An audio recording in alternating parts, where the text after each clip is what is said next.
Meet Mina. She's a mouse, she's a hollower, she's an inventor, she's an adventurer and warrior, but to her friends, she's just memes. Welcome to Triple Click, where we bring the games to you. This week, we're talking about Mina The Hollower, Yacht Club's fantastic new retro-style action game that our own Jason Schreier found to be so nice, he played it twice. Let's get into it.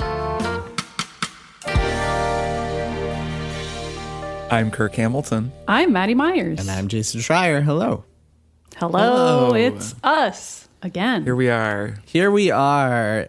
Rained out Memorial Day weekend. What a bummer. Totally. Plans in place to do a barbecue. I know. Had to spend all of it inside playing the game we're going to talk about today. Terrible news for me. What a bummer. The weather in Portland was beautiful for most of the weekend, so I had a lot of lovely barbecues and hangs. And then it kind of rained on Monday, but that was okay because we were all ready for it by then. So it rained almost the whole time for us. I can't quite relate. It was very nice here. We love to talk about the weather here on Triple Click, and if you would like to support our weather discussions, if you'd like to hear more about what the weather on the coasts is like, you can become a member and support the creation of Triple Click. Become a member at MaximumFun.org/join. That is the network of which we are a proud part. We love Maximum Fun. And we love all of our Max Fun members who support our show and make it possible for us to keep doing this thing. If you join, you get a lot of bonus episodes of Triple Click, like years worth. So many bonus episodes. We hear from people pretty regularly who will just go back and listen to old bonus episodes because they joined recently.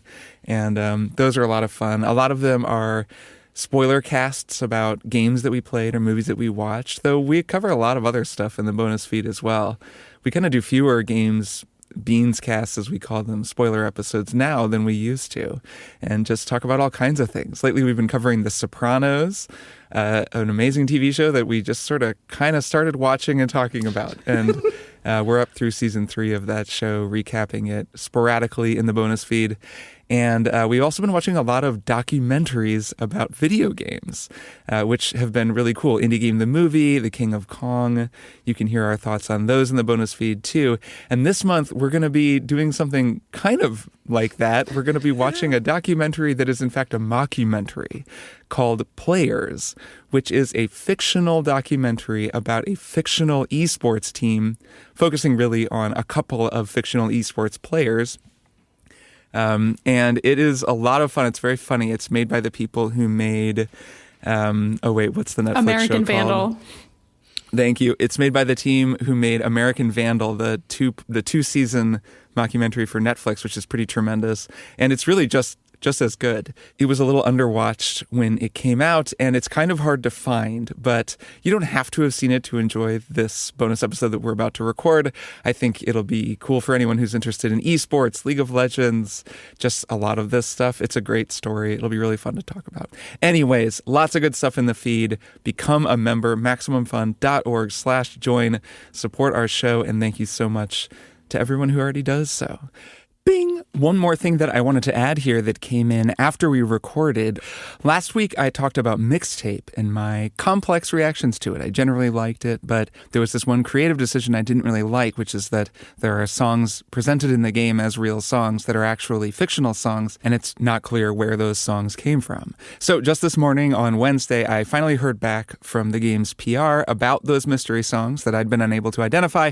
They clarified that they were all composed in-house by the game's composers at Beethoven and Dinosaur, the studio that made the game. I had allowed for that possibility, though my uncertainty about it, the fact that it's not clear when you're playing the game, was definitely a big part of my problem with how they approach the whole thing.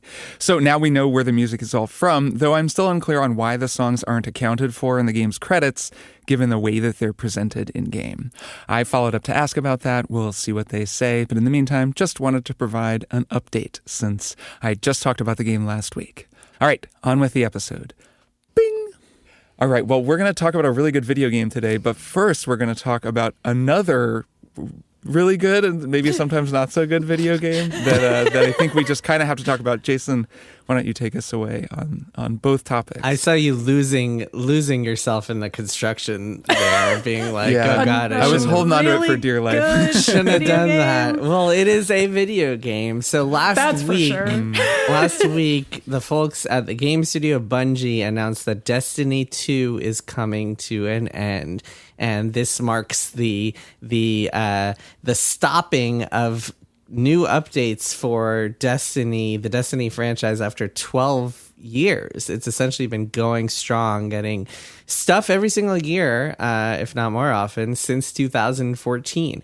And since Destiny is near and dear to this podcast's heart, all three of us have been obsessed with it at some point or another. And it used to be, back when we were Kotaku Split Screen, we pretty much, we started off as like a Destiny podcast, essentially. Not really, but that's all Kirk and I would play. Is not so jokingly. One of our first episodes, podcast. I believe episode 3 was us having then director Luke Smith come on to talk about The Taken King, which was the first big fall Destiny expansion. Not the first Destiny expansion, but the big one, and the one that kind of improved the game and made it go from zero to hero, polarizing to pretty good. Beloved. So anyway, I thought we would commemorate a little bit. A little bit more context here is stuff that I reported at Bloomberg last week, which is that not only is Destiny 2 coming to an end, there is no Destiny 3 in development right now. A lot of people had assumed that there was. I can report that there was not. Marathon is the big bet that Bungie has at the moment. And then there's also teams that are incubating and prototyping new things, including Destiny things and including other things, and none of those have been greenlit yet. So expect them a ways from now if they ever come to fruition. And also, there are going to be some big layoffs at Bungie in the near future as a result of all these big changes. So yeah, let's pour one out for Destiny. It's the end of an era, and yeah, should we have a moment of silence? It is sad.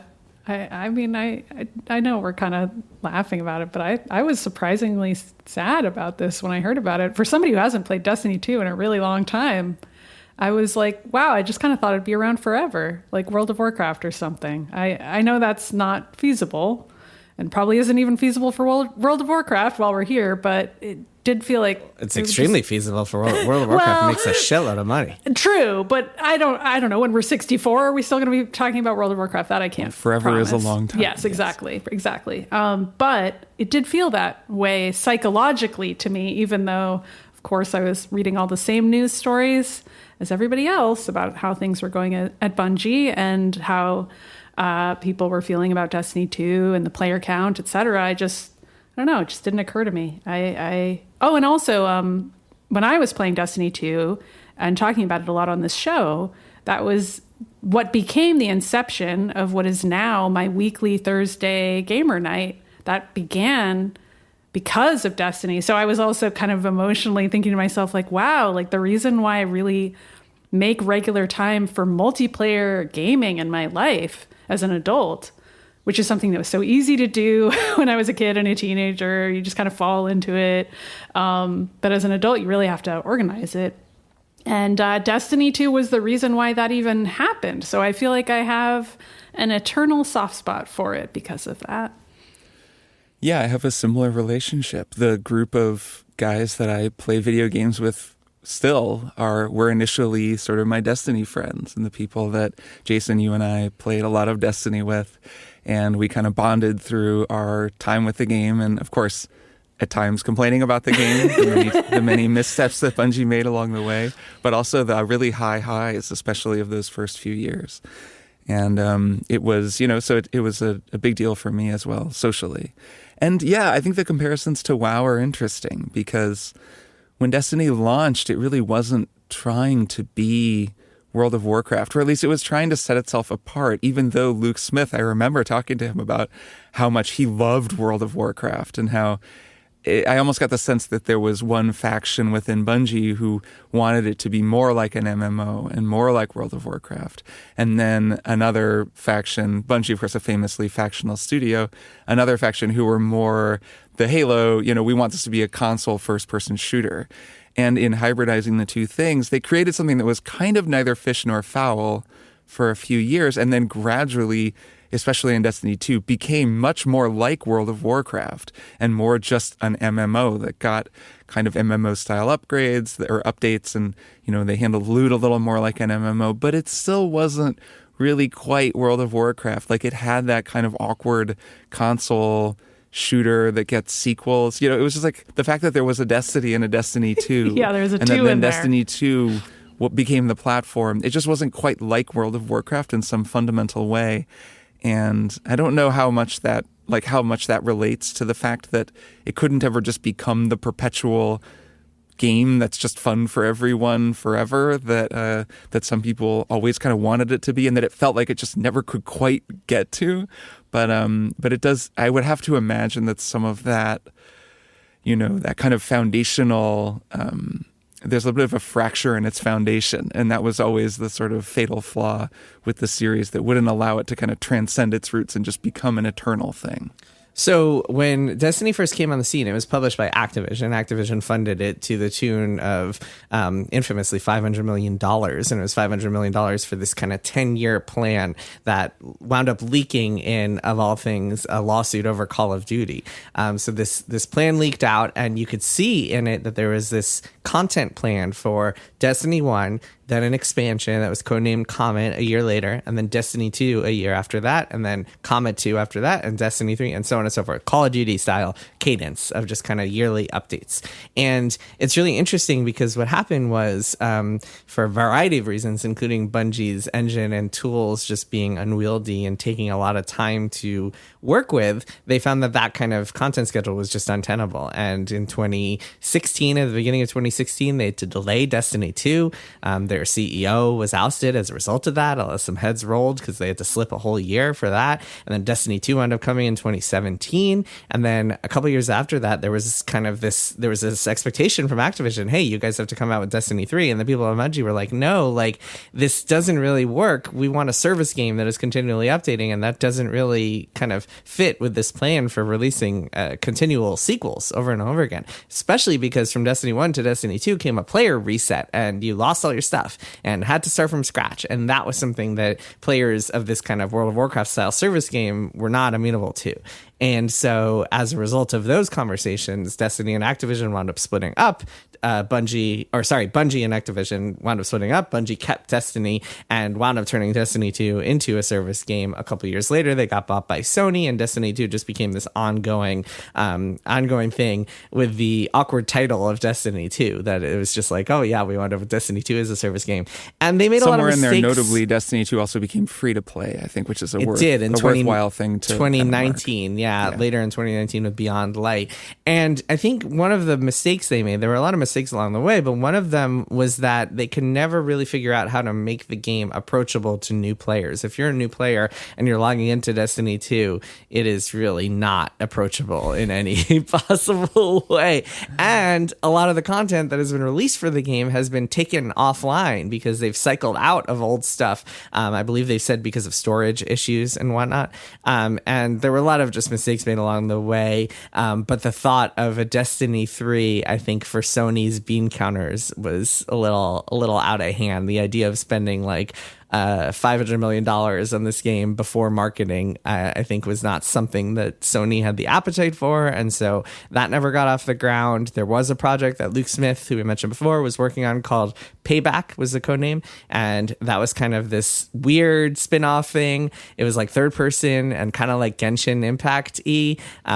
So I don't know how that would have gone over, but would have been interesting to see. But that was canceled a couple of years ago. And yeah, Bungie has had a lot of kind of difficulties over the last few years. But yeah, like you guys, I have a very special relationship with Destiny. In addition to making a lot of friends through the game, it also is responsible for me becoming an author, because when I wrote a story about the behind the scenes of Destiny back in 2015, I got an email from my now agent being like, hey, we should do a book about game development, and that wound up springboarding into my first book, Blood, Sweat, and Pixels, and then other books from there. So yeah, it means a lot to me, and I'm sad that it ends. Like you, Maddy, I kind of felt like it was always just going to be this inevitable thing, that it was always just going to be, even though I haven't played it in years. I know. 6 years at this point, 7 years. And I'm sure we're not the only ones. So why did we it was think just that? kind of, yeah. it's comforting to know that, like, oh yeah, Destiny's there. If I ever one day have the urge to go back, or like get my buddies together and are like, hey, I never really got into Destiny 2 even slightly as much as I got into Destiny 1. I think because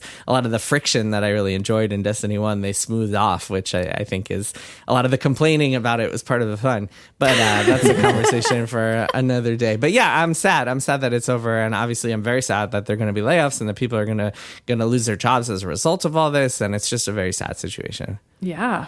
All right. Well, let's pivot to something less sad, which is a new video game called Mina The Hollower that we're going to be talking about.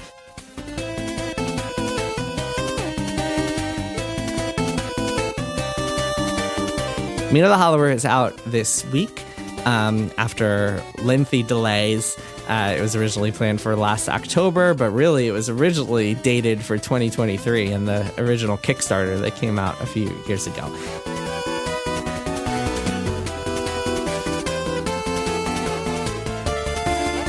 This is a new game from Yacht Club Games, the makers of Shovel Knight and all of its expansions, which are essentially new games that just kind of are set in the Shovel Knight universe and released for free, inexplicably, to Shovel Knight users. This is a top-down 2D action game that looks a lot like Link's Awakening, like Zelda Link's Awakening, but really feels more like a Bloodborne or a Castlevania kind of crossed with the feel of Link's Awakening. And it is quite a video game. We'll do some overall impressions. I want to hear both of your takes, but I will say up front that I have played through it, 100%ed it, and then played through it again with the item shuffler on, which I think speaks to how much I love this game. It is tremendous. It's my favorite game of the year so far by a long shot. I love it. But I would like to hear your thoughts. Kirk, why don't you go first?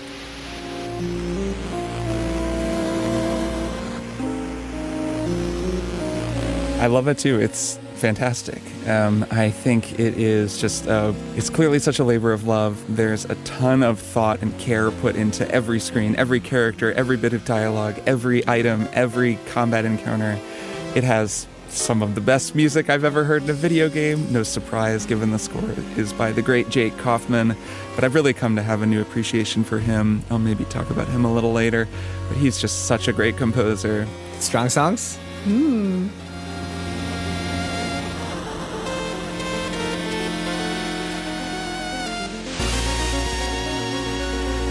That'd be fun. I can talk about him a little later in this Chiptune strong episode. songs. He'd be fun to interview. Chiptunes are not something I have a deep expertise in, but I really admire his writing. I guess I'll just say that, like, I actually appreciate him as a jazz musician somewhat. He's kind of a jazz nerd in a way that I never really thought about before.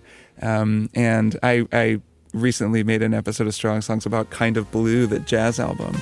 He made a chiptune version of Freddie Freeloader off of that I had cause to I happened to be listening to it 2 weeks ago while playing this game. And his take on Freddie Freeloader is so good. He like recreates Wynton Kelly's piano solo perfectly.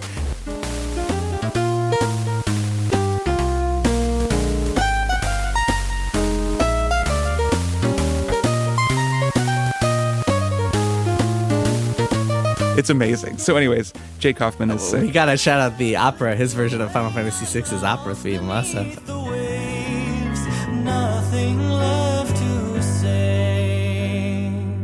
Savage crime, it was not yet her time. Also, really, really good. That was a collaboration. I'm forgetting the artist that he was collaborating with. But yeah, it's like a Queen style thing. Tommy Pedrini. Yes, there you go. But he's amazing, and like the music is such a big part of this game. There are so many great tracks.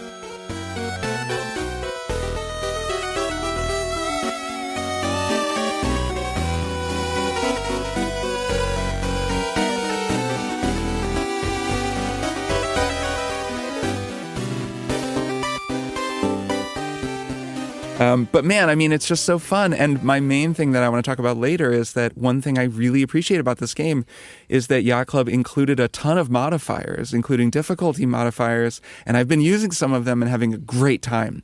And it's been super interesting and a great way for me to really just relax and enjoy this game. Man, there are more than 250 modifiers. You can access them. They're all optional. You can ignore them, or you can access them in the menu. Some of them only unlock after you finish the game, but they range from, hey, well, you can now do like you're invincible, or you take half the damage or whatever, like a slider of damage that you take, to Mina is now twice the size and the screen spins around when you move, and you can jump past the screen, like above the screen. And so you're jumping in the air and you can't see Mina anymore. That jump one is fun. It goes out of control. There's one that changes the language to Victorian, like authentic Victorian style, which I won't spoil, but you guys should try that one. Maddy, what do you think of Mina the Hollower?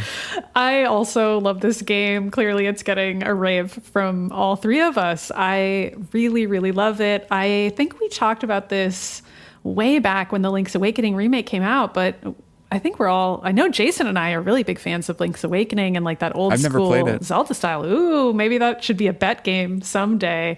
You're giving me a clue here as something I could pick one time. There's like a Switch version of that, right? Yeah, like there is. It's really good. Switch version. Yeah, I thought you played the Switch version. Didn't we talk about it? No, I never did. Well, I wasn't trying to get sidetracked. My point is, I really love this style of game.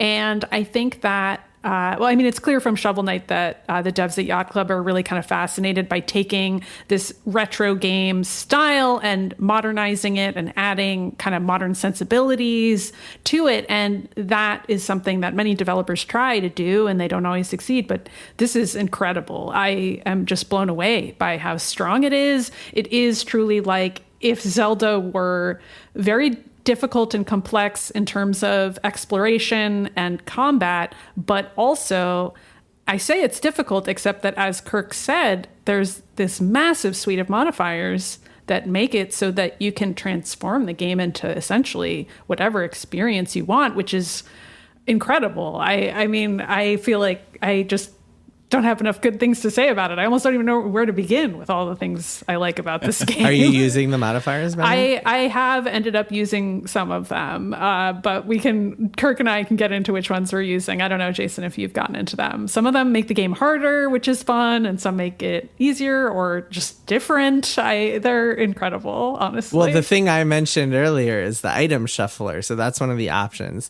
There's so many options that we can't even cover them all. I know. Like the number of modifiers, it's insane. It's like essentially you're getting a suite of PC mods along with this game that are built into this game.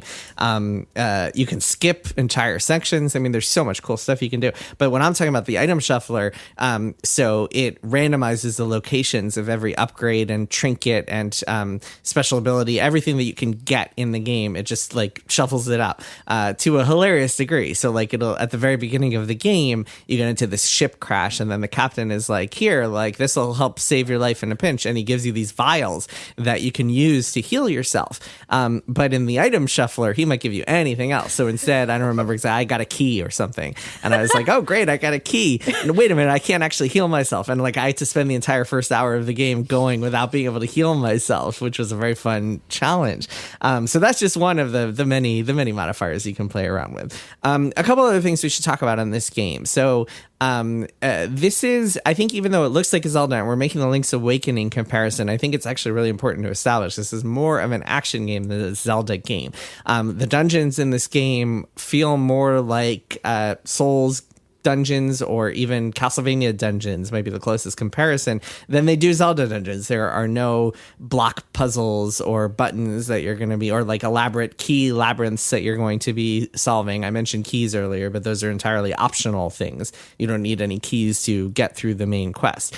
And so it's a little bit like, don't come into this expecting big, grand puzzles. And you can do anything at any time without needing items. Like there are no, other than side stuff, there's nothing in the main campaign that you need specific items for. For some of the side stuff, you'll need like specific trinkets, which are these accessories you can equip that give you special abilities or enhance Mina's powers in some way. But other than that, it's not like a Zelda game where you need the boomerang to unlock this part of the map. It's not, there's no Metroidvania to this.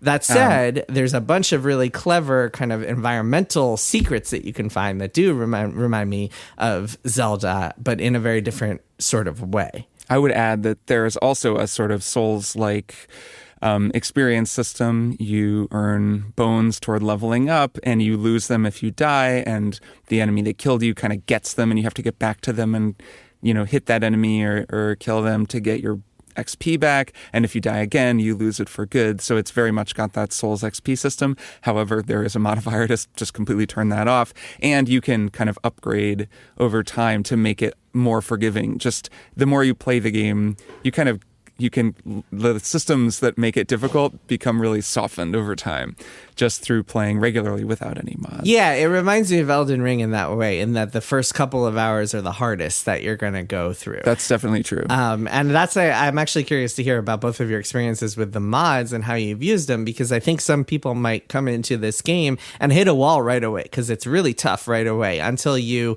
get a feel for how the combat works and how you should be fighting enemies and decide which weapon is your best, like which one you're optimal for, and get some more trinkets and get abilities, et cetera, et cetera. But B, because the like when you are low health, it is very difficult to like even know what's going on.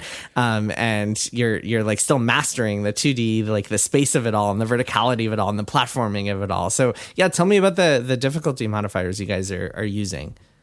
Yeah, the healing system in particular can be challenging because you have to hit enemies in order to build up the amount that you can heal, which I don't need to explain in granular detail, but can be very punishing if you're way on the ropes trying to score a hit on a boss or a tough mob that you're fighting.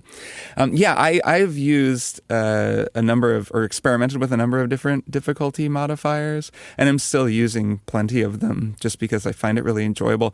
Honestly, this is something that we talked about with Silksong, and I installed my own mods on that game to play around with that. What would this experience be like if it was just a little bit easier and I could tweak my experience? And I had made the argument at the time that I don't think Silksong would have lost anything by including difficulty mods like Mina. Mina just further underlines my belief that is the case. Like, this game is fantastic. I love it. And I think it's so much more accessible than it would have been because of these mods. Like you said, it's hard, Jason. It is like freaking hard at first, especially was for me. I didn't have a Super Nintendo. I didn't have a Game Boy Advance. I did not play games like this. There are just certain things about it. The platforming is a little hard to gauge if you're not used to reading a kind of strange isometric but also sort of 3D world. You have to land aerial attacks, but it's not always clear, unless you learn how to read shadows where an aerial enemy is. The platforming can just be punishing in general. You get shot back pretty far into the room that you're in if you fall. You take a lot of damage. Like I said, the healing system is like very punishing at first. And as you've already said, Jason, you're at your weakest at the beginning. You don't have a lot of good items and a lot of healing. So it's really hard. Also movement. Like, it's a four cardinal direction movement. And I find, for example, you can't redirect in midair. Like, there are just like things that I keep trying to do, or I kept trying for many hours, and just finding myself swinging in the wrong direction and constantly missing attacks and then just dying over and over and over. And I was like, dude, I can't do this. So that was my early experience, was basically after kind of clearing the town out and getting to the first level, just thinking, man, this is so cool. The music is so cool. I love this. I cannot do this again. I can't spend 60 hours like making myself learn this whole new thing that's unfamiliar to me and is really hard. So I started playing with the mods, and we can get into specifics. I've already been talking for a minute, and Maddy, I'm curious what mods you use, but I will say the best decision they made about the mods is, there are 7 million of them. You look through the list, it's overwhelming, but there is an option that is just easier difficulty, and if you select that, it explains to you in the game, it just activates a suite of mods that together just make the game the same. It doesn't randomize items or do anything crazy. It's just easier in a number of different ways. And then you can just check all the active ones and look at what you've got and kind of fine-tune your experience from there, which is what I've done. Yeah, right on. So I had a somewhat different experience with the mods, which is to say, I think the fact that when I was younger, I was playing stuff like Link's Awakening, and I had at least a little more experience with this type of movement. This is not to brag at all, but that didn't challenge me initially. And like, actually the combat I thought was really fun and cool. And I still think that that didn't change over time or anything. And so I got through the beginning well enough and was like, okay, great. You know, I'm having a great time. But then I think around, I think it's called like Shifting Sands or something. There's like a Bone Beach. Yeah, Bone Beach. Oh, well, the Sandfall area. Yeah. There's like this whole kind of suite of the map with a lot of pits that you can fall into. And like Kirk said, the pits take damage, and Mina can jump.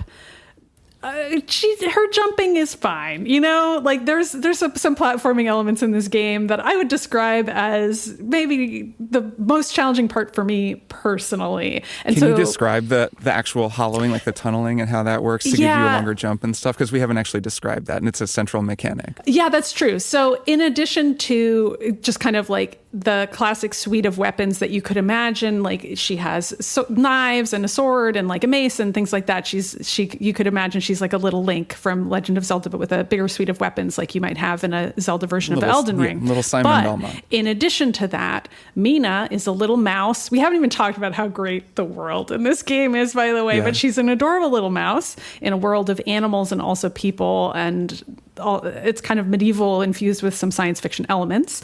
And one of her powers is that she can burrow underground. And so environmental exploring also means sometimes you just try burrowing to see if you can get somewhere. And sometimes it's clear from visuals that you can get somewhere and it's obvious that you should burrow there. And other times there's environmental clues that indicate that maybe you should try burrowing somewhere. And also when she finishes burrowing underground and goes a short distance, she jumps a little higher or further if she does that. So that is a piece as well. Flying up out of the ground. Yes. And it's like the game's great mechanical flourish, I think. I love it. Like the feeling of popping out of the ground is really what this game is all about. It's very satisfying. That's what the whole game is built around, is that mechanic. It's the whole thing. It's like the central thing it's all hung on. Absolutely. She's a hollower. She hollows into the ground. She's hollowing things out in a way, yes. And so that platforming aspect is very fun to master. However, as Kirk said, every time you fall into a pit, you take damage.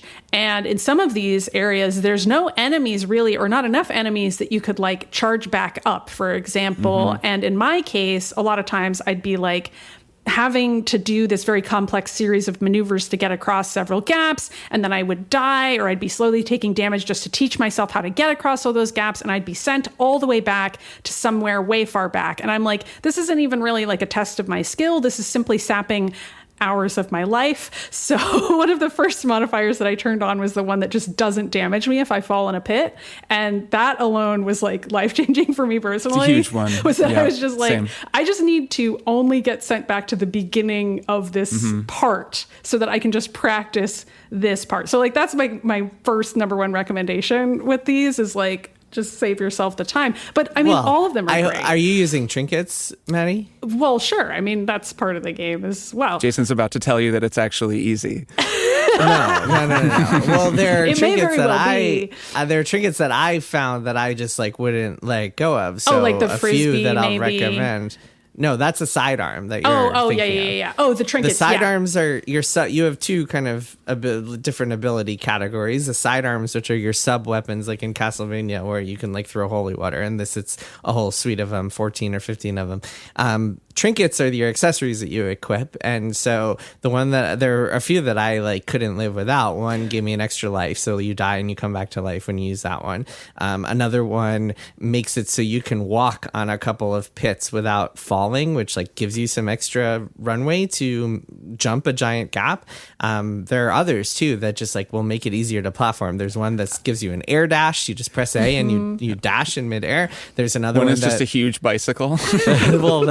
That's another sidearm, not a trinket. I just want to be clear. Oh, sorry. And then there's another that lets you float. You hold the button and you'll float down. So there's a lot of ways that you can mitigate the platforming without turning on mods. So I just wanted to be clear. Well, you have to get that stuff. I mean, I've played like 10 hours and I haven't gotten any of those things. So I have the at the beginning one. Is where people are going to hit the biggest wall, I think. Yeah, the very beginning before you get any trinkets, that's where the real difficulty. It's really like, and even like I'm saying, I'm very far in and and I haven't gotten any of those trinkets you just described. Like, Really? I don't have any trinkets that make platforming easier. They're all like combat trinkets. Oh, really? Have you been exploring a lot? It's not to say like whatever. game's I mean, I'm huge. just I my mean, we point should is that there's a specify. lot of stuff. It is huge. You can, and what's nice about the mods is you can turn them on, and when you find you don't need them anymore, you can turn them off. Yeah. I just wanted to be clear to people out there that there are ways in game to mitigate the difficulty that aren't necessarily menu options. Right. Now, this is kind of related to, I want to stay on this for a minute, because this relates to something we talked about with Silksong and the idea of like the artistic intent of the game and whether the difficulty was kind of accounted for by the developers, which was something that William and Ari, the makers of Silksong, talked about, saying, well, we gave Hornet all these different tools. And that was frequently, I felt, brought out as a kind of a like rebuttal to the idea that the game should have some kind of mods. Because, well, Hornet actually has all these moves, and if you really dig into your toolkit, you can beat the boss without any kind of a difficulty mod. And I would just say I still am unconvinced by that because of Mina, because of what we're talking about here, that the game, you can turn it on, you can turn it off, you can make the experience what you want it to be. And there are so many smart little granular things that allow for all of these cool abilities you're talking about, and even allow you to go find the trinkets that you need to get more powerful so that you can turn off the mods you use to get there. I find it so player friendly. It's the kind of thing I just wish every difficult game did. Because just in the end, difficulty is going to be different for every player, whether it's a matter of ability with the game or disability. There are just so many reasons that each individual player is going to have their own difficulty thresholds, their own relationship with difficulty. So the solution that makes the most sense to me is just giving the players the tools to decide how they want the experience to be, because only the player truly knows where they're coming from. And that way you don't have to account for everybody. And it doesn't compromise the developer's vision, because that vision is right there. I mean, in Mina, I can see the game that they made, and the intended experience is really cool and probably will be for a lot of players. So it's just a win-win to me. To list a couple of other mods that I've used, there's one that just makes save rooms more frequent. There's one that only makes them more frequent before a boss. So just every time you're going to fight a boss, there's always a save room right there, so you never have to do a boss run back. It's a tiny little thing, but it's just really nice, you know? So they're not all as, dramatic as no damage. Or you can just slow the game down, every enemy except Mina, by, I think the base level is like 2%. So the game runs at 98% speed. So it's just a little bit slower. Or you can make it way slower. So Mina is, basically the Flash.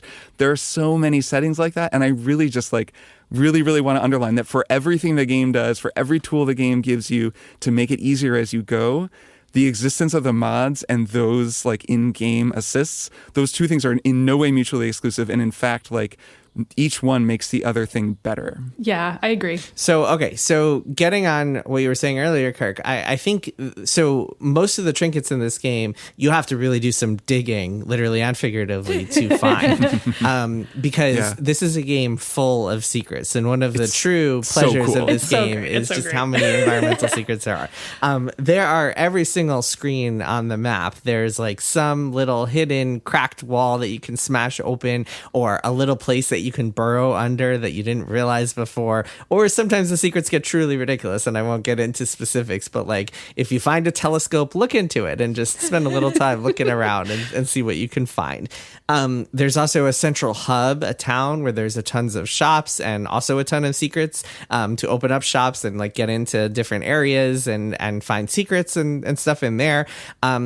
And I think if you want to play this game and get through it, you really need to be spending a little bit of time doing that kind of secret hunting, because that's how you find the upgrades, both for Mina's health vials and her weapons and stuff, and also the trinkets that I mentioned that will make it easier for you to go. There are 60 trinkets in the game.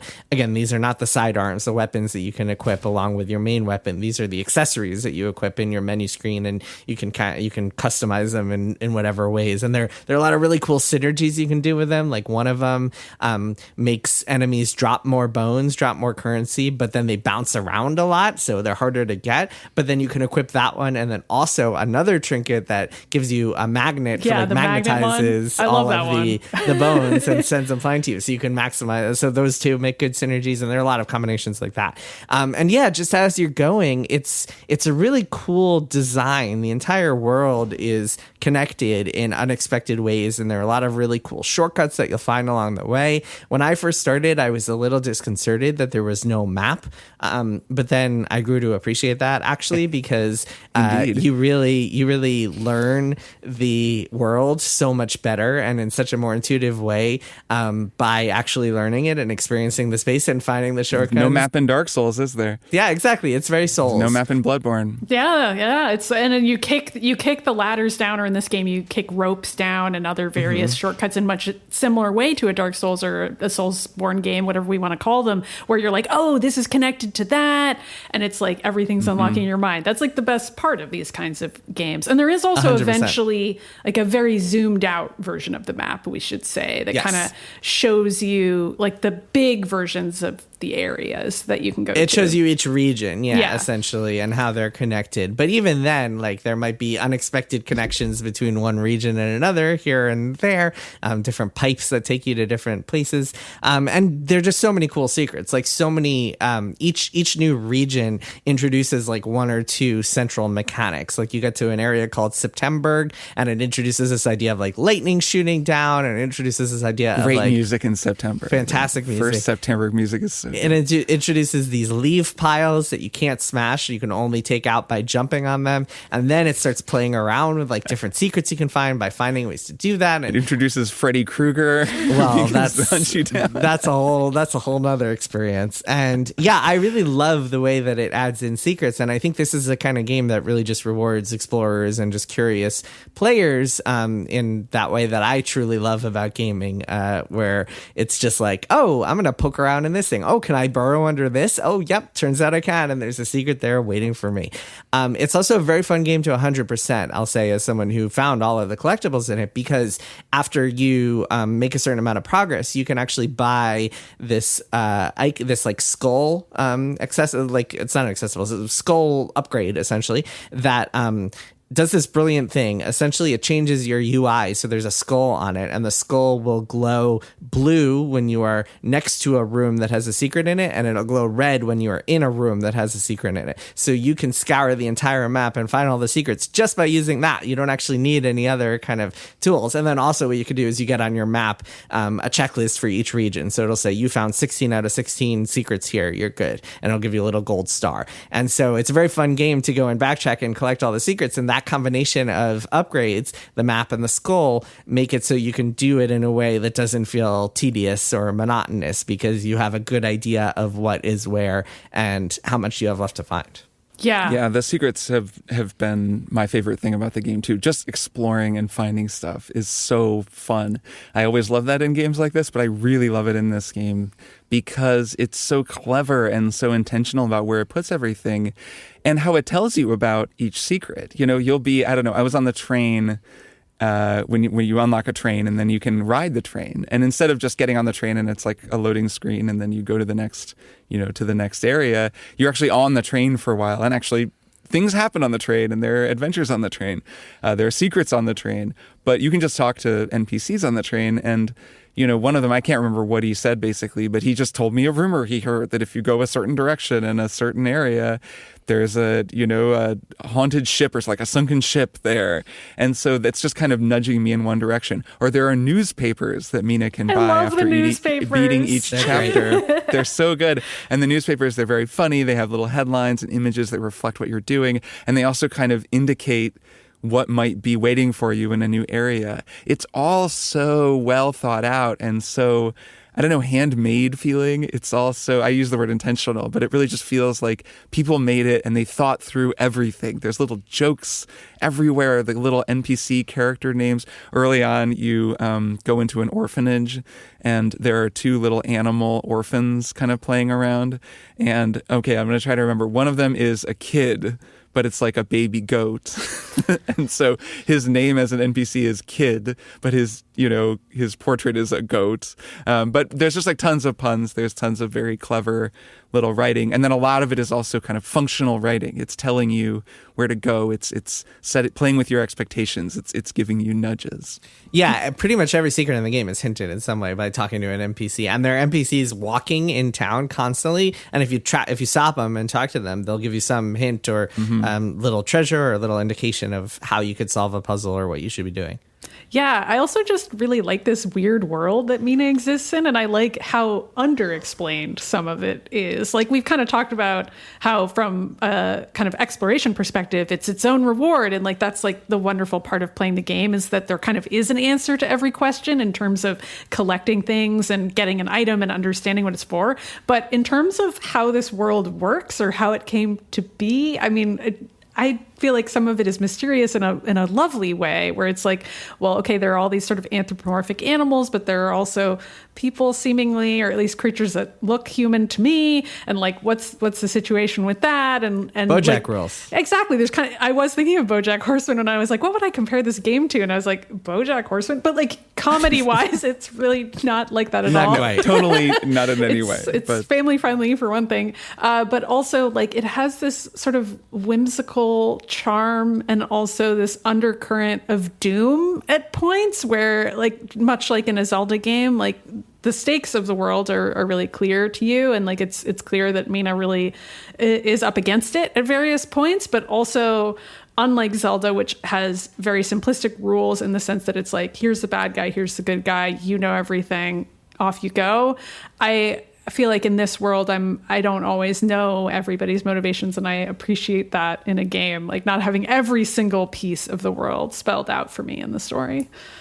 I love Mina as a protagonist. Oh, she's great. This game, like a lot of games of this era, it only has occasional big art portraits of her. Usually when you go to a new area, you get a little cutscene as Mina kind of looks out over whatever the new area is.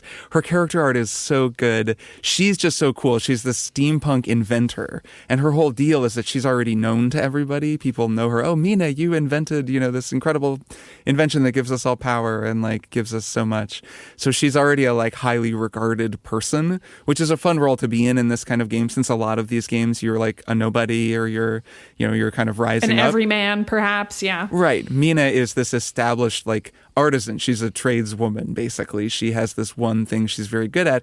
And then much of the story is her both reckoning with her own inventions, fixing them at times, and kind of building and problem solving, which is just like a fun thing for a character to do. Like, she's a master fighter and a brilliant, adventurer, but she's an inventor first and foremost. And that's just kind of cool. Like, she puts on reading glasses when she writes in her little notebook. She has a lot of great character animations. And probably my favorite thing that Mina does is that when you beat a boss, you do this kind of grueling tower ascent. Actually, not really my favorite thing in the game, kind of like, I don't love them, but a necessity. Yeah, I guess it's like mode 7 style, almost like it goes 3D, and I don't know. But then you make it to she makes it to the top, and she fixes the big generator, and then she takes a nap.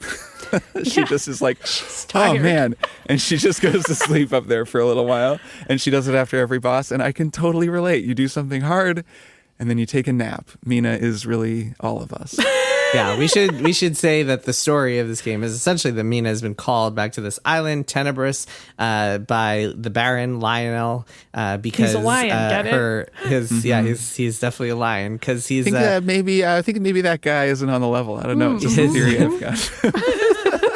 No spoilers, to be clear. I'm not that far. Just a vibe I get. His former captain of the guard, Thorn, has gone around destroying these generators that bring power to everybody, and so Mina must go around and fix the generators. And there's 6 of them, and so there's 6 main regions of the game to go to.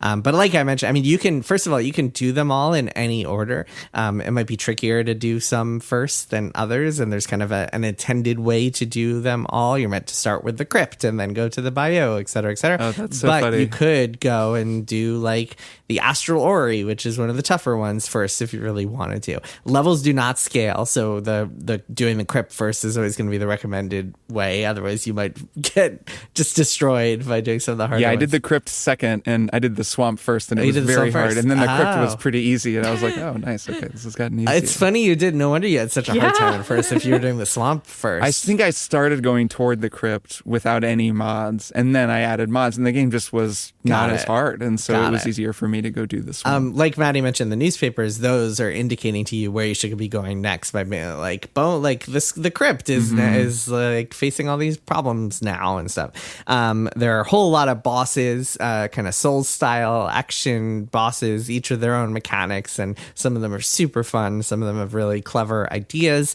and the dungeons I found to be just incredibly well designed and full of interesting mechanics. It's just the designers of this game took 6 years to make, and there's a whole saga behind it that I'll link my Bloomberg story from last year in the show notes, because I told the story behind why it took so long. But the developers of Yacht Club, small team, but they stuck so many ideas into this game, and each region just has so many unique mechanics and just bespoke ideas that you learn and then figure out how to master. And it just keeps going. Even by the time you get to the final dungeon, you will find that it's like full of unique ideas that you can't find anywhere else, which is just so cool to see. And the way it's designed is just really cool, also full of shortcuts and just cool interlocking levels and mechanics. And man, it is such a well thought out game and such a meticulously designed game. That's the word that kept coming to mind as I was playing, is like, this is so meticulous. It's so well thought out. It feels like the designers just thought of every possibility in every area. It's so polished. It's so like things react in ways that you would expect them to. People react when you do things to the areas around them, or when you burrow underneath them or to the side of them. They might react in unexpected ways. And yeah, it's just so charming and clever and brilliant. I love this game so much. It's great. Yeah, it's amazing. It is. I second all of that. It does really feel like they made it with love. And sometimes I think like something that's really meticulously crafted can feel almost overwrought or overthought, not to rhyme, but like in a way that's opaque to the player, where it's like, oh, you like over created this and there are too many systems here and it's confusing now. It's like the opposite of that almost, where it's like, we made a bunch of little surprises and toys for you, and we're just excited to lead you through this maze. And the modifiers kind of speak to that to me as well, where it's like they just really want to make sure that you're here with it along for whatever they wanted to shout. And I'm so appreciative of that design ethos. Yeah, it's the rare game that's elegant and complex, which a lot of times elegance connotes like kind of simplicity, like a cleanness. And there is a cleanness even to the complexity of this game, but it is quite complex. There's a ton of stuff in it, and that's not even considering all the modifiers. But it is also elegant. It's so well made and so carefully considered that everything feels in its right place, no matter how many things there are. And that's super rare, and just something I really admire about it, in addition to everything else that we've talked about. What weapons are you guys using? The daggers. Oh yeah, interesting. I've used the flail. The flail is so much fun. That's been my main. Oh, okay. Huh. Do not sleep on the shields. The you were telling me the shield is unexpectedly good and useful. That'll be my next one. Okay, I'll try that. And it lets you. There's like a parry mechanic that you can use with it. That all right. I like can a parry. Be very effective. Yeah, it's very powerful. And you look at it and you're like, oh, shield. I don't need that nonsense. But it's actually because it's very short range. But like, it's actually very, very useful. I have found. That's very not Bloodborne, a game that notably only includes a shield as a joke. Yeah, although Mina has a good shield. This is an offensive shield, to be fair. It's like a shield. Oh, yeah, I know. It's like a coffin with an arm coming out of it. So it's like an offensive shield. Cool. Well, Mina the Hollower, it's amazing. I bet it's going to be extremely highly reviewed, and I suspect it'll be a Game of the Year candidate, and we're going to see the Game Awards orchestra playing chiptune music, which will be very That would be fun. amazing. I would love to see that. I would love to hear it. But we shall see. All right, let's take a break, and then we'll be back with one more thing. What's more action-packed than prestige television? With more continuity than comic books? And more reality than reality television? It's professional wrestling! And to better understand wrestling is the ultimate form of entertainment. You need the Tights and Fights podcast. This is the perfect wrestling show with a lot of love, a lack of toxic masculinity, and just the right amount of butts, cats, and spandex. Listen to Tights and Fights every Saturday on Maximum Fun. You know, we've been doing My Brother, Me for 15 years. And maybe you stopped listening for a while, maybe you never listened, and you're probably assuming 3 white guys talking for 15 years. I know where this has ended up. But no, you would be wrong. We're as shocked as you are that we have not fallen into some sort of horrific scandal or just turned into a big crypto thing. Yeah, we don't even really know how crypto works.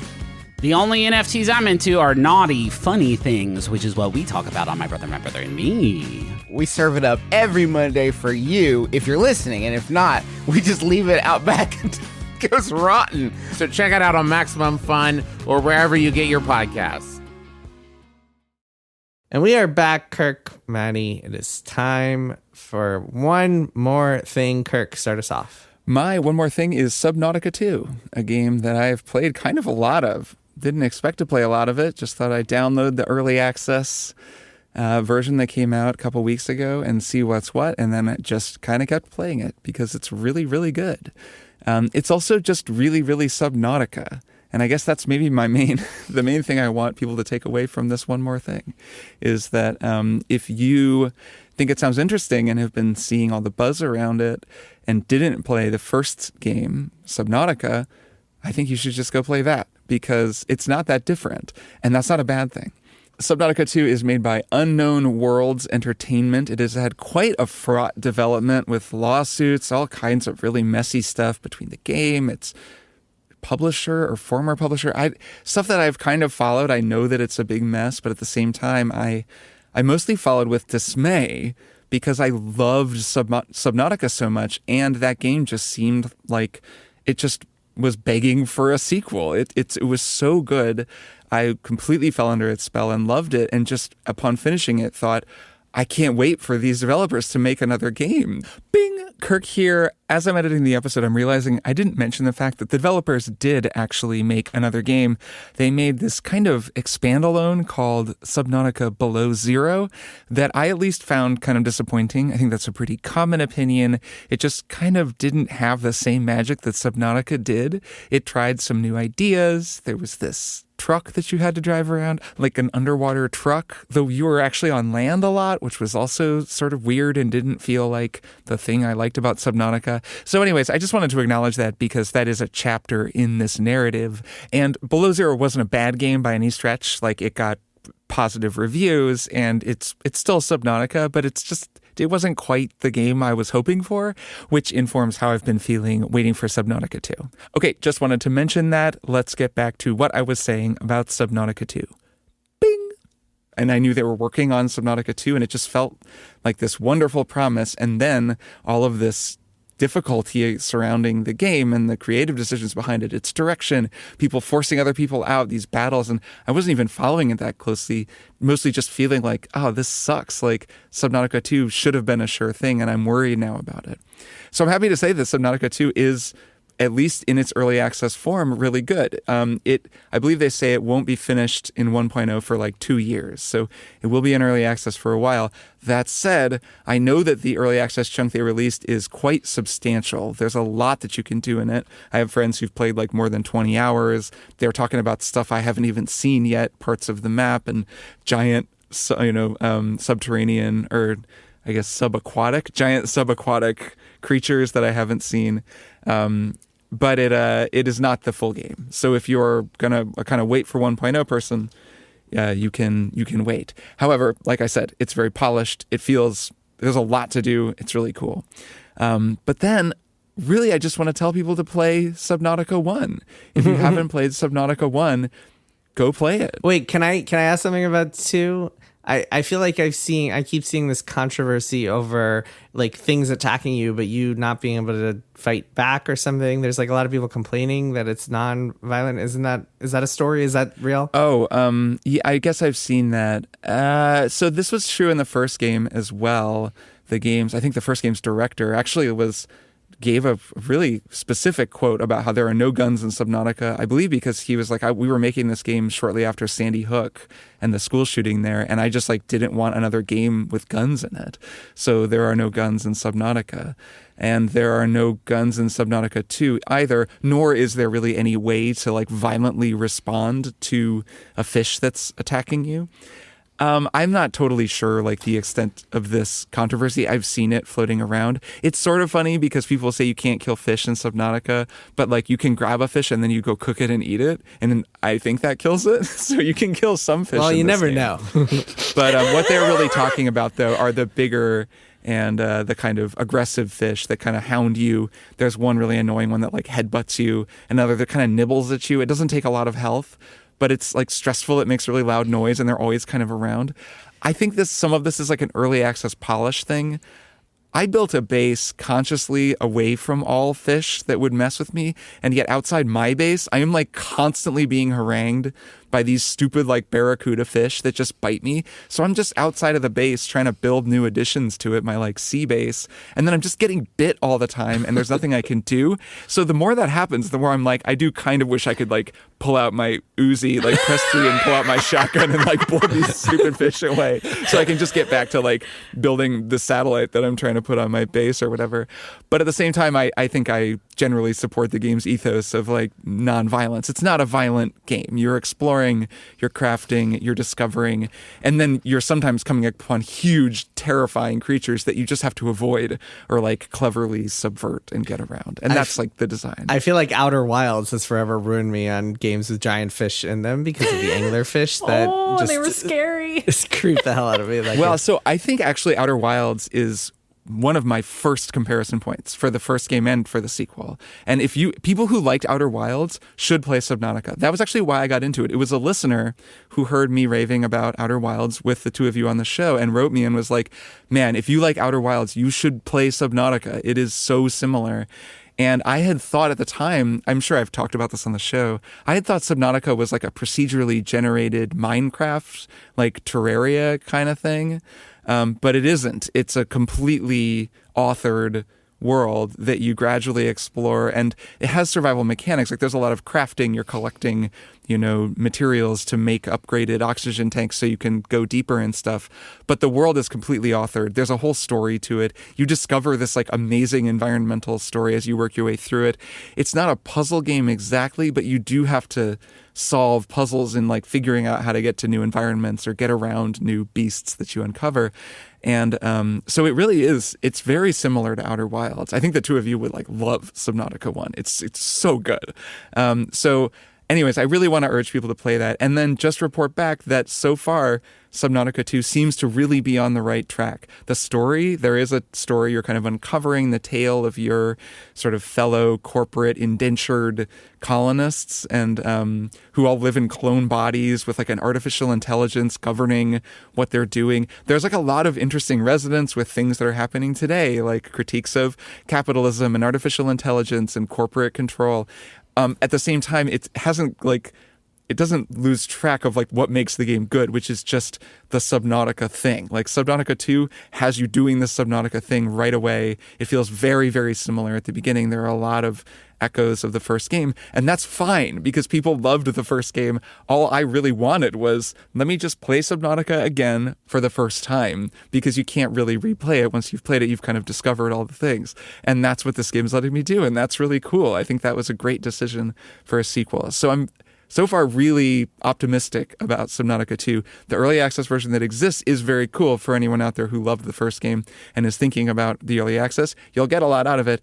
And for any of you out there who are looking for something to play that is just a really cool exploration game, who like games like Outer Wilds, love discovering things, maybe overcoming their phobia of the deep, dark ocean like me, Subnautica 1 is still great and great in much the same way as the sequel. So I really recommend giving that one a play as well. Can I just add real quick, beyond the game, the drama surrounding this game is quite worth reading about. I'll throw a couple of links in the show notes, but I mean, essentially the developers of this game were due a bonus, and the CEO of Crafton, the company that bought Subnautica's developer, asked ChatGPT how to get out of paying this bonus. The CEO, he fired the CEO of Unknown Worlds, and a judge forced him to reinstate that CEO, Ted Gill, who is currently now the CEO again. Imagine being in those meetings between Crafton and Ted Gill when he was fired and not hired back out of Crafton's own volition, but because a judge forced him to hire him back. I mean, it's a wild story. It's truly wild. It's really, and it's a nice sort of, it must be affirming for them that the game is doing really well. It's sold incredibly well, and it's great. I mean, people really like it. So that's very nice for the creative folks behind it. Sold more than 4 million copies at this point. So I imagine that Crafton is asking ChatGPT how to stop people from buying a video game as we speak, because they will trigger that bonus. I mean, part of the whole premise, Crafton said that they fired the CEO and the two co-founders last year because Subnautica 2 was not ready for early access. The developers, speaking to me, and also the founders in this lawsuit, all argued actually it was ready for early access last August. From the sounds of it, Kirk, we're now, 9 months past when it would have been in early access. Sounds like it would have 100% been ready for early access last It's pretty year. freaking good. So I'm inclined to believe them on that, given what I've played. Yeah, so just a crazy story and worth reading. And I will certainly be writing more about it down the road. So I'm definitely tuned. looking forward to your reporting on this. And this is like a great wrinkle in the story, that this game is fantastic and so successful so far. Yeah, good. And I mean, I'm sure the developers are cheering because, they will be getting their bonuses. They should be very proud of what they've made so far. Maddy, what's your one more thing? My one more thing is a book. It's called Doomguy, and it's written by John Romero. So a couple months ago, I had my one more thing be the 2003 book, Masters of Doom, which is by David Kushner, and it's kind of like a famous video game reporting example where Kushner interviewed Romero and also John Carmack and American McGee and Sandy Peterson and Adrian Carmack, no relation, hilariously, like all the original Doom team and like tons of other people associated with it, and obviously, did his best to portray what that time was like. The Doom guys, the Doom guys, if you will, guys plural. Doom guys too. Doom guy. Yeah, sure. That's exactly what their game was called. I think we all remember that correctly. So I talked at the time about how the book Masters of Doom kind of has some known flaws. And like one of them is that Kushner has this propensity for like fully recreating conversations at a level of detail that I am personally skeptical of.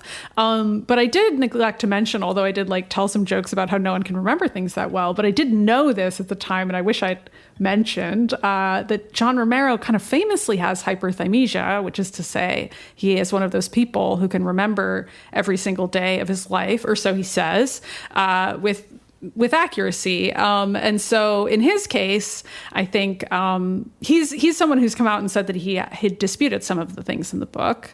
And that was interesting to me, especially because he's since written this memoir that is extraordinarily detailed.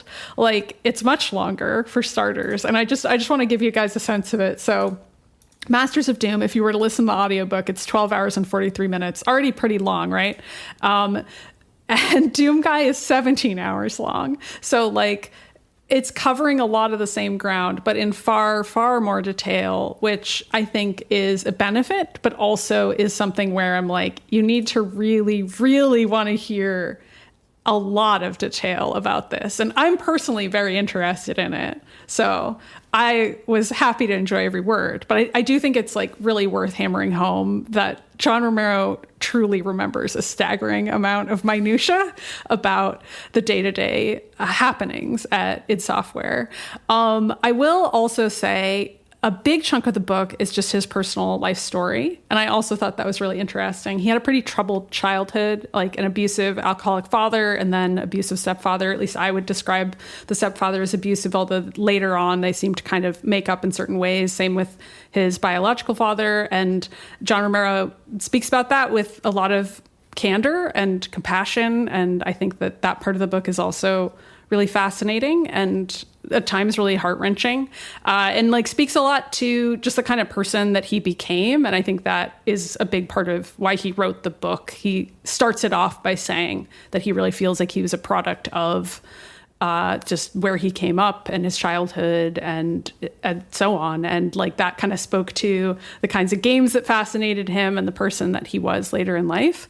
And I think that insofar as any person telling the story of their own life can do, he does pretty well at painting that picture and illustrating all of that.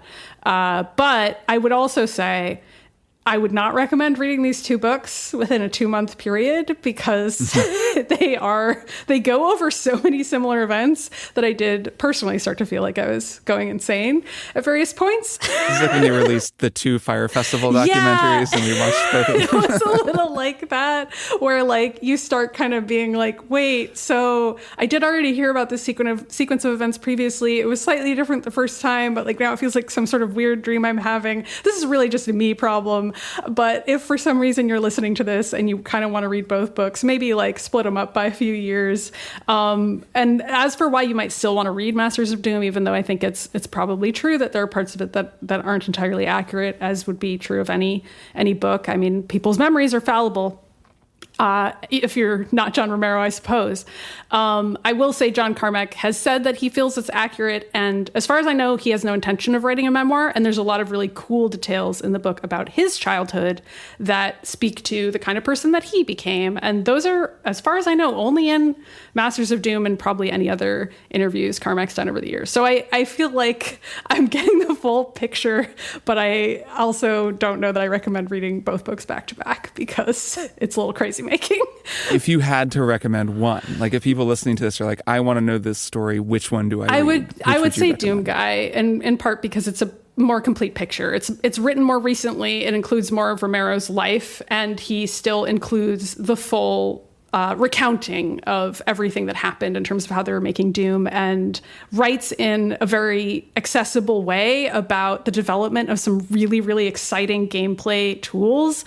And the fact that John Romero is capable of explaining those things in a way that I can understand as someone who's never written a line of code, I think is a great credit to him. And that we talk to game developers, we know that not all of them are gifted at describing how they make the things that they make. And David Kushner, obviously, when he was writing Masters of Doom, I think also did a pretty good job of like trying to put that in plain language. But I think it's a real credit to Romero that he's also really capable of doing that. And that obviously I play games, but since I don't make them, I think it's worth noting that the book was still really easily understandable to me, even though he was describing some pretty heady stuff in terms of what they were building and how significant it was. Nice. Cool. All right. My one more thing is about a sports team that has really taken over the town of New York these days. I don't know if you guys have heard about this. New York, it's funny. New York is not like the most successful sports town. It's not, even though, I mean, it's had a little success. The Giants have won a couple of Super Bowls. The Yankees obviously were dominant for a long time, especially in the 90s, and have spent a lot of money. But like New York, the Jets and the Mets and the Knicks and the Nets, I mean, all kind of a joke for a very long time. And now the New York Knicks are in the finals. They just swept the Cavaliers. They've won, I believe, 13 games in a row. So they are like the hottest team in the NBA playoffs right now. They had a miraculous comeback last week that I posted this on Blue Sky, that if you look at the probability chart, it looks like Ubisoft stock because it spikes all the way up to here for the Cavs and then goes all the way down. This is very narrowcasted to Jason Schreier's Blue Sky following. That's what I'm here for. Joke. Specific jokes, specific humor is what I'm here for. The Cavs had a like 99.9 chance of winning and somehow lost. They were up 22 points with 7 minutes left, and the Knicks came back, and the series was over when that happened. Even though it was game one, I think the Knicks just kind of ate their hearts. And yeah, New York is blowing up right now. It feels like a truly Knicks town. you see Knicks gear everywhere you go. Everyone's talking about it. Every time I go to the grocery store, the barber shop, like everywhere I go, bodega, like just people are talking about the Knicks. Random people are talking about the Knicks, which would be very exciting if I were a fan of the New York Knicks. Unfortunately, I am a fan of the Brooklyn Nets, which are a sad sack team.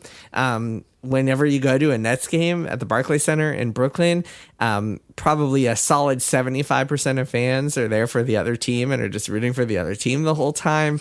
The Nets are a cursed franchise. They like tanked this last year to try to get a top 3 pick and wound up with the number 6 pick in the draft.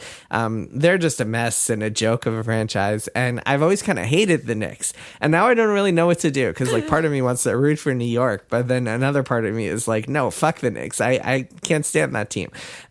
They've always been rivals to the Nets. They've always been annoying. Knicks fans are very annoying. I've always had to grow up surrounded by Knicks fans in high school and stuff, and I've always found them very annoying.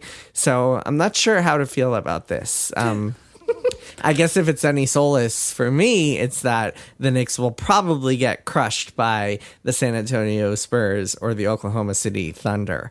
Have either of you watched the San Antonio Spurs over the last 3 years or seen the man named Victor Wembanyama? No. Nope.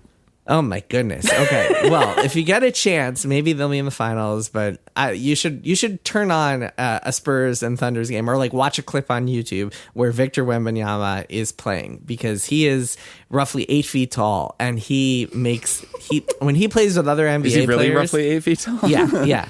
When he plays with other NBA players, it's like a grown up playing with kids on the playground, except the other NBA players are all like 6'6". You just have to watch him. And the way he moves and the way he shoots, it's like people call it, his nickname is the alien because humans shouldn't be like this. Like nobody should be this big and also this fast and this dominant in every possible way of the sport. But anyway, that's a story for another time. Go watch footage of Victor Wembanyama if you get a chance. Watch a clip or two because it's really a treasure. But the Knicks, I think they'll probably lose in the finals, but maybe they won't. I don't know. For me, it's kind of a win-win, right? Either I get to watch the Knicks lose and I can make fun of all my annoying Knicks fans friends, or I get to watch the Knicks win and it's like New York will be exciting. Everyone will be happy and the energy here will be fun to watch. I guess I kind of want them to lose. So fuck the Knicks. My favorite Knicks fun fact is that, of course, Knicks is short for Knickerbockers, which is the full name for the team, and that Knickerbockers are shorts. They're like short pants. So they're the New York Shorts is the name of the team. I mean, once again, Kirk, I root for the Brooklyn Nets, which are named after the thing you put the basketball into. You got the shorts, we got the nets. We need like the jerseys, like the Staten Island jerseys. The sneakers.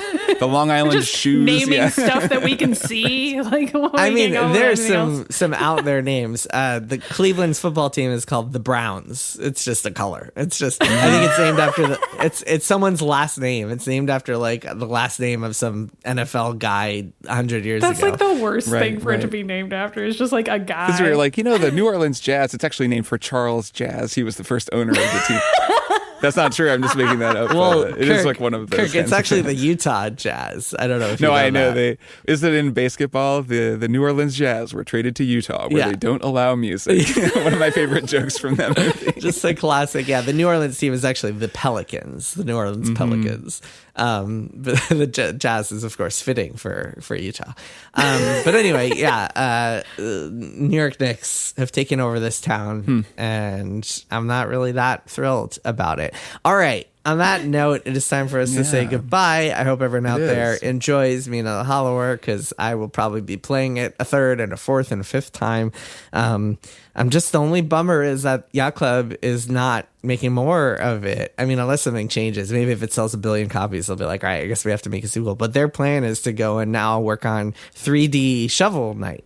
That's like they're going to be their next big thing because they put that on pause so everyone could work on Mina The Hollower. So I'm kind of bummed that we won't get more of it. But I love what we got, and I think people out there will really dig it. And on that note, we'll be back next week to talk about another really cool video game that we haven't mentioned this week, which is, of course, 007 First Light.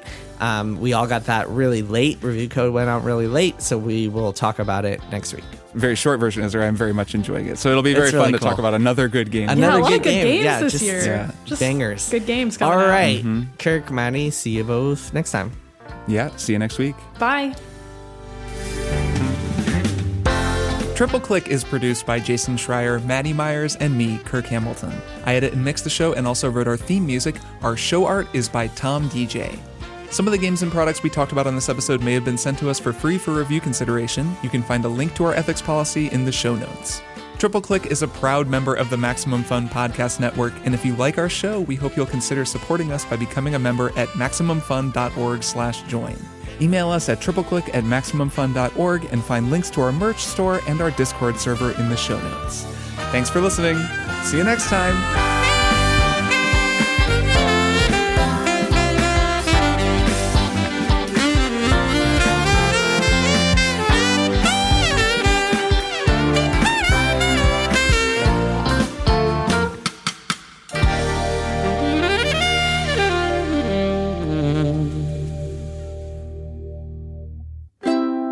Maximum Fun, a worker-owned network of artist-owned shows. supported directly by you.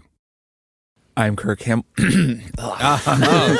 just did the same thing before you. Hello, 1, 2, 3, 4. Just had coffee. Yeah, I got a little bit of morning voice happening. I'm Kirk Hamilton. I'm Maddy Myers. And I'm Jason Schreier. Hello.